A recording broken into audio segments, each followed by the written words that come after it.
Welcome to another episode of The Brand Called You, a podcast and podcast show that brings you leadership lessons, knowledge, experience, and wisdom from thousands of successful individuals from around the world. I'm your host, Ashutosh Garg, and today I'm delighted to welcome a very, very accomplished professional from Toronto, Canada, Julie Ellis. Julie, welcome to the show. Thank you very much for having me. Thank you. Julie is the CEO and founder of Julie Ellis and Company. She's a coach to scaling entrepreneurs. She's an author, a professional speaker, and a leadership coach to corporate leaders. She's the co-founder of an award-winning Mabel's Labels, and she's an author of a book titled Big Gorgeous Goals, which you can see behind Julie, and we'll talk about Julie's book as well. So, Julie, let's start by asking you about your own journey in brief, and also if you can cover Mabel's Labels, in brief. Yeah, for sure. Thank you. While I was working, I've had an eclectic path to, where I've ended up, really. I went to University of Waterloo and received a degree in dance.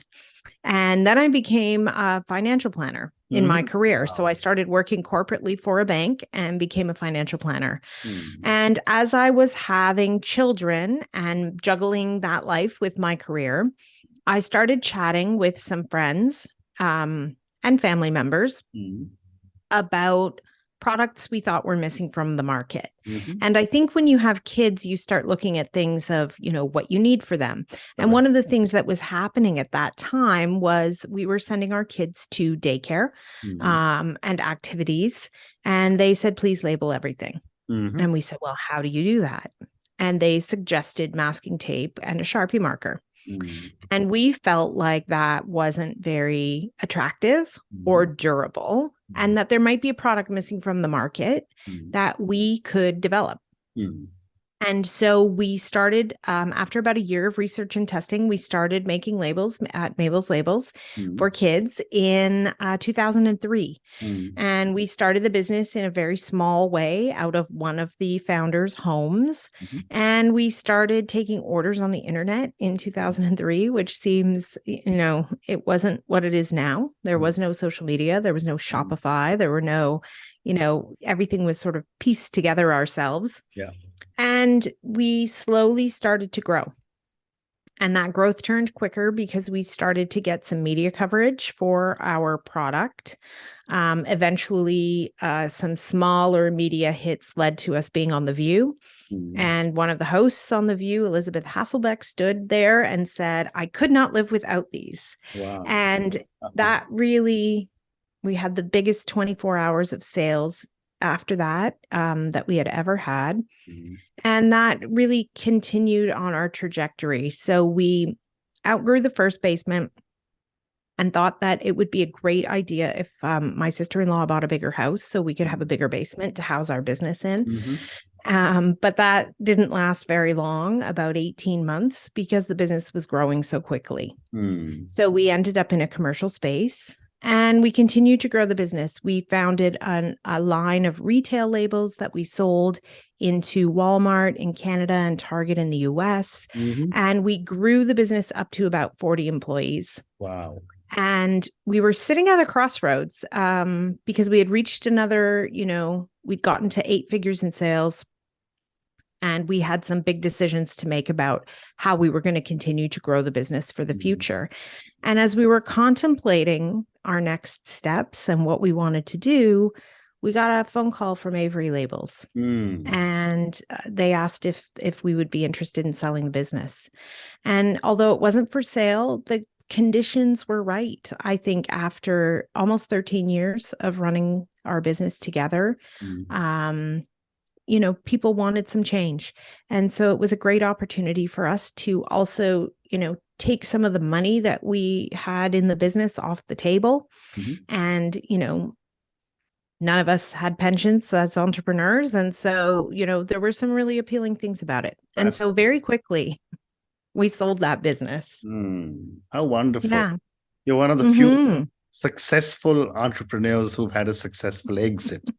Fantastic. And congratulations. Thank you. So, Julie, then let's talk coaching then. What made you select coaching as your next thing that you wanted to work at? Mm-hmm. Well, as a leader, I have a very coaching management style, working with the people who report to me. Mm-hmm. And so it seemed like it would be a good opportunity for me to continue to work with people. And what I found was people inevitably reach me when they're at an inflection point where they're highly accomplished, they're highly driven, but what got them to this place is not going to get them to the next level and where they want to go. And so it's an interesting kind of place where they're in this moment and they need to make changes to find that success that they're so accustomed to. So it brings me a really eclectic group of people, which I absolutely adore. Wonderful. And when you talk of coaching scaling entrepreneurs, I'm assuming you are looking at entrepreneurs who are beginning to build. Am I right? Yes. Yes. Yeah. So they're in that sort of low 7 figures in sales. They want to go to 8. That requires, a lot of planning. It requires, the systems, the staff, the money, the processes, the technology, and the partners to enable and support that growth. And it's a big change from that small, more family feeling that you have when you're hitting into that 7-figure territory. Well said. And what are some of the challenges that you think a lot of these young or small or startup entrepreneurs face? I think they face challenges of finding great people. Everybody wants those A players. When you're tiny, it can be really hard to find great quality staff. I think that navigating the landscape of technology for non-technical founders, particularly, there's just so many opportunities and options for what you decide upon. And how do you know what will, work together? What will take you forward long enough that it makes sense to go through that implementation and that kind of pain of change. I think there are so many things, and it depends on the entrepreneur and the skills they have in their background that they bring to their venture. In fact, one of the biggest challenges I have seen with a lot of entrepreneurs is when should they start scaling up? Yes. So you're talking of 7 figures to 8 figures. But I know that if someone has got VC funding or PE funding, there's a lot of pressure from outside. What are your views on when should a startup start to scale up? I think it's when they are ready. The entrepreneur needs to be ready to, I think one of the things that happens, we all start businesses because we're good at something or we see an opportunity, but the reality of what you end up managing isn't always what you dreamed of. And so I think you've got to be ready for a lot of change. You've got to be ready to feel kind of off balance and off kilter, like you might not know what you're doing a lot of the time. You've got to be ready for the pace, the fast pace, and you have to be ready with the supports that you need to kind of navigate all of that. There's one other question that I wanted to ask you is that how do you balance providing constructive criticism while maintaining a positive and supportive relationship with your coachees? I look at myself as a bit of a problem catalyst. So they can bring an issue or a problem, and I can provide some, different doors to open to look at different viewpoints of it. And ultimately it's their choice of how they want to proceed. But I think it's part of also the client being ready for coaching. So there's a readiness factor of, you want to improve, therefore you have to let go of some of the things that you have been doing, maybe for a long time, in order to grow and in order to get to the next level where you want to be. Fascinating. My next question is for you personally, Julie. Given the incredible background that you've had, how do you think your own background has supported your coaching philosophy, your style, and your values? I think the flexibility that I've had doing so many different things in my career and, working corporately, working as an entrepreneur, working in the arts. I think that it's been giving me really different viewpoints and allowed me to build sort of a rounded experience. And that has really helped me to, sit with people and really understand where they're at and maybe give them that opportunity to see some different ways forward. And my next question is about people who, impact each one of us. And I know that, we all get impacted or affected by a lot of people who shape us in our lives. So my question is, how have you been shaped by some people in your life, and how have they impacted your coaching? Well, I can say that near the top of that list would be my own coach, who I have worked with for over a decade. And she really helped me map my future when I left Mabel's Labels and decided to go into coaching. And it was a great opportunity, I think, to explore something new. I have other mentors, other people in my life who've been longtime mentors. And I have people in my life who are sort of more on the colleague level, but they're big thinkers. They bring energy to me, and, we can plan and imagine doing big things together. And that for me is a really important influence that I need to have. Very interesting. Two more questions on coaching, and then we'll move to your book. You live in a very, very multicultural country. Yeah. My question is, what are your thoughts on how does culture, and culture could be the company that we are working in, it could be the society that we are in, it could be the family we are from. How does culture impact coaching? I think it does impact coaching because, well, things like, the air quotes, but Canadians are nice piece of things. Well, that I see that extending into business where, people need to learn how to give feedback and they struggle to give feedback. And I've got, clients who've worked in the US who come back and say, I don't get this feedback thing. Like nobody wants to give it. I mean, in America, if you're not doing a good job, somebody's going to say, you're not doing a good job. And so, that sort of piece of it, unwinding that, ball of yarn to kind of figure out, like, you have to be able to give feedback. So it's sort of learning some things. And I think, being aware of, especially as people become more mobile and they go and work in different parts of the world, like how the culture that you grew up in, worked in, and lived in a broader sense, impact how you move in the world. Interesting. My next question is about the young leaders, the millennials and the Gen Z leaders who are now getting into positions of influence in most organizations. I'm from the boomers generation. And I've often said that these young leaders bring in a breath of fresh air, a new perspective into almost every organization. My question to you as a coach is, what, in your view, are the areas these young leaders need to be coached in? I think they do bring a real breath of fresh air. I agree with you. So I think some of it is that boomers and Gen X are still in charge, often at the highest echelons of these companies that they're taking leadership roles in. And so navigating how to bring in their new ideas and how to, navigate the political environment of that, I think is part of it.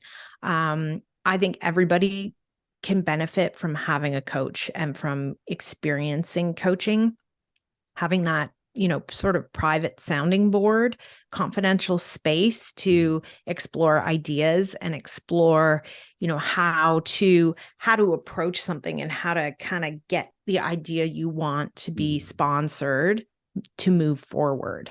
And so that's not necessarily unique to millennials or Gen Z leaders, but I think that it's part of what needs to happen in order, it's understanding the whole climate of what you're working with and what's your best path and your best way to find a door to enter to get your idea to move forward. Well said. Thank you. Great response. So, Julie, let's now talk about your book. You're the author of a book titled Big Gorgeous Goals.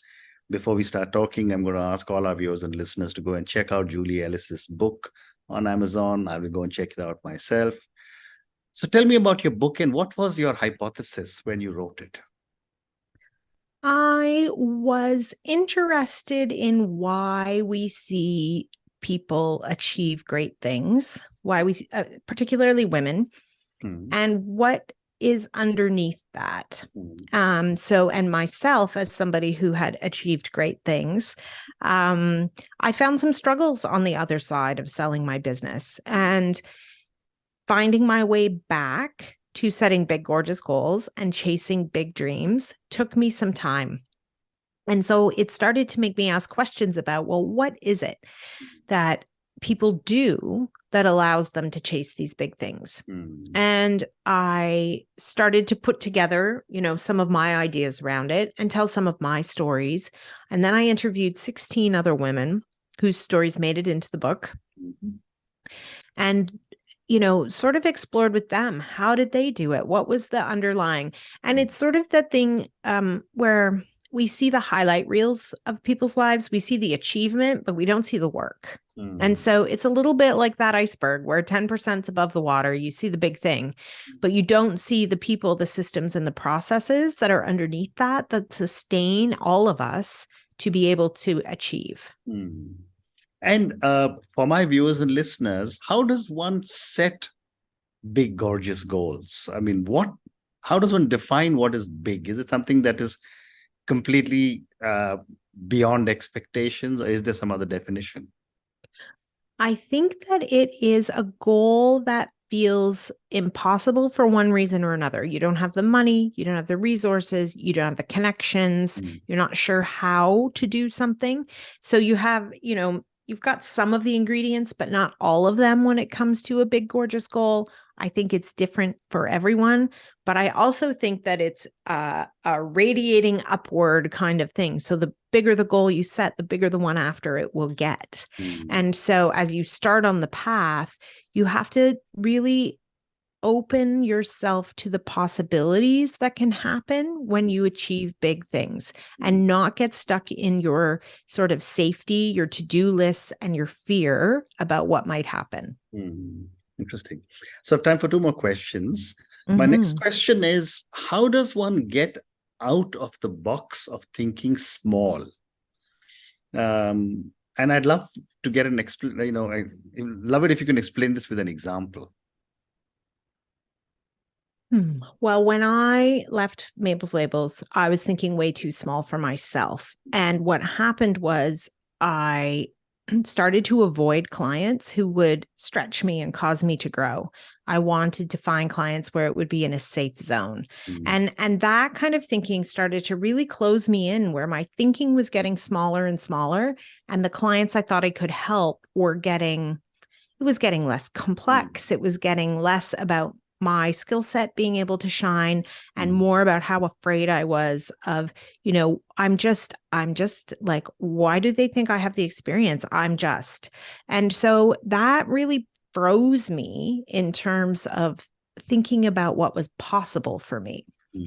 And so I think that that's what happens when we get stuck in the small box, and it can be really hard to knock the lid open and let yourself out. Right.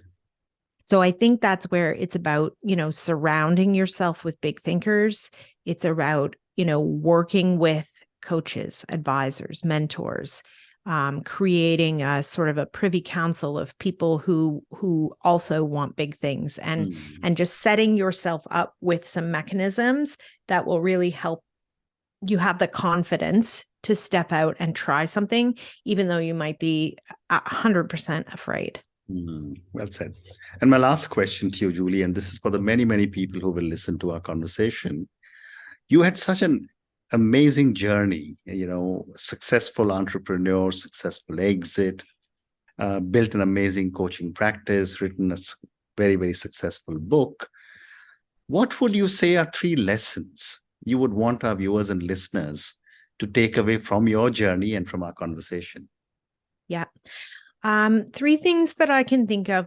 The first one is trust. You need to learn to trust yourself. You need to find ways of, instilling confidence in yourself that the decisions you're making, the way you're moving forward is the right thing to do.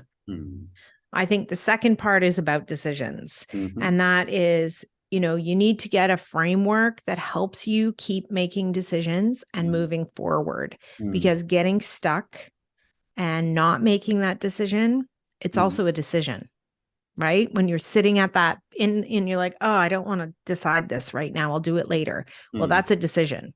And your team is waiting for you to make decisions and keep moving forward. Correct. The third thing, I think, is finding people who want to think big, people who are chasing big things. Surround yourself, immerse yourself, and, just keep going. Just keep going. Well said.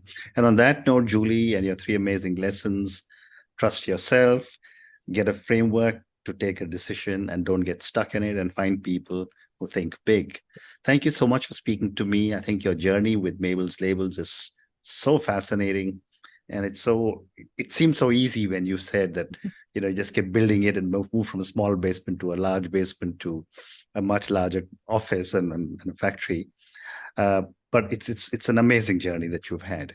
Thank you also for speaking to me about some of your thoughts on coaching and about your book, Big Gorgeous Goals. Thank you again, and good luck. Thank you so much for having me. Thank you for listening to the Brand Called You videocast and podcast, a platform that brings you knowledge, experience, and wisdom of hundreds of successful individuals from around the world. Do visit our website, www.tbcy.in, to watch and listen to the stories of many more individuals. You can also follow us on YouTube, Facebook, Instagram, and Twitter. Just search for the Brand Called You.